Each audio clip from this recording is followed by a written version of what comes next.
தராதரம் தெரியாதவங்களுக்கு உதவி பண்ணால் இப்படி தான் நடக்கும்.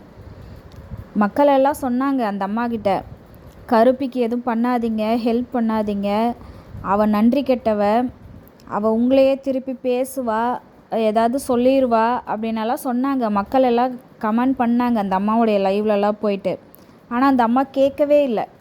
அதை நான் பார்த்துக்கிறேன், என்ன அப்படியெல்லாம் சொல்ல மாட்டாங்க, நீங்கள் ட்விஸ்ட் பண்ணி விடாதீங்க அப்படின்னெல்லாம் சொல்லிகிட்டு இருந்தாங்க. இப்போது அந்த அம்மாவே நேற்று அப்படியே அழுகிற மாதிரி ஆயிட்டாங்க. அழுதாங்களா என்னான்னு தெரியல, ஃபுல்லாலாம் பார்க்கல, அழுகிற மாதிரி பேசிகிட்டு இருந்தாங்க. அந்த அளவுக்கு அவங்கள காயப்படுத்தியிருக்கா மீன்ஸ் ஏதோ பேசியிருக்கா. அதான் நம்ம தகுதிக்கு யார் இருக்காங்களோ அவங்களுக்கு போய் அவங்கக்கிட்ட நம்ம பேசணும், அவங்களுக்கு உதவி பண்ணணும். அதுதான் நம்மளுக்கு நல்லது. இந்த மாதிரி தராதரம் தெரியாமல் இந்த சேத்துல பிறண்டுட்டு இருக்கிற பன்னி அதுக்கெல்லாம் நம்ம போய் பாவம் பார்த்து பண்ணோம்னா நம்மளை பாவமாக்கிடுவா.